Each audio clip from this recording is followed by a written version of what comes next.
Bonjour à tous, bienvenue pour ce premier point de l'année donc sur le S&P 500. Donc, tout d'abord, on vous souhaite tous nos meilleurs vœux de réussite, de santé et de trade gagnants. Donc on va s'y atteler aux publications Agora. D'ailleurs, j'y reviendrai à la fin de ce petit point. Je pense que là, on est dans une bonne zone d'achat à mon avis. Donc tout d'abord, un petit point sur les marchés américains. On a eu donc en fin d'année un S&P 500 qui est allé non loin des 2100 points avec en fait un plus haut qui a été fait aux alentours de Noël.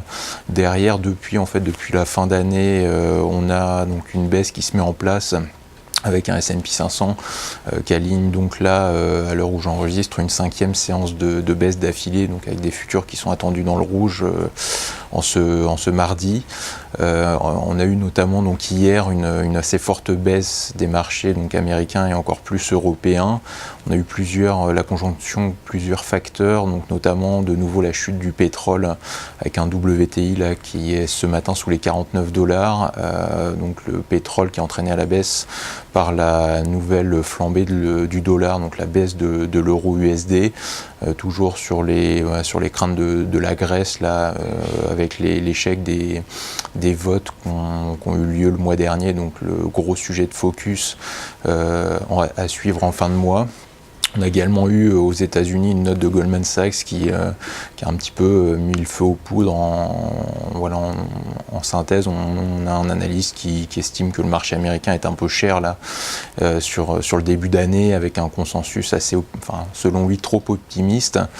Donc globalement, c'est vrai qu'on a quasiment 95 ou 98% des analystes économistes qui s'attendent à une année haussière. En fait, la question c'est plus de savoir selon eux si on terminera à plus 5, plus 10 ou plus 15% de hausse en 2015 sur le S&P 500. Donc c'est vrai qu'il n'y a personne de baissier et ça c'est généralement pas bon signe. Donc on aura le temps d'y revenir dans les semaines et les mois à venir.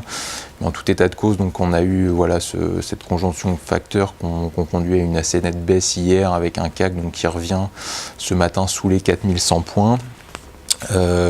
Donc à mon avis là on est plutôt à court terme sur une zone d'achat. Sur le S&P 500, on a le premier support qui se situe autour des 2010 points, c'est-à-dire la zone de gap haussier qu'on avait eu le 18 décembre dernier. C'est le petit cercle rose que vous voyez sur le graphique. Donc ça c'est à mon avis une première zone d'achat donc sur laquelle on se dirige là en ce mardi après-midi sur les futurs. Depuis cette zone, je pense qu'on peut rebondir vers les 2060, peut-être 2075 points sur le S&P 500 là globalement dans la semaine qui vient. On va suivre d'ailleurs aux États-Unis le compte-rendu de la Fed la mercredi soir et également l'emploi US en fin de semaine. Donc ça, ce sera les deux premiers gros rendez-vous d'ici la fin de semaine, avec d'ailleurs la semaine prochaine le début de la saison des trimestriels avec Alcoa lundi soir prochain en after hour. Donc là aussi, on y reviendra mardi prochain probablement. Voilà. Bonne semaine à tous et à très vite.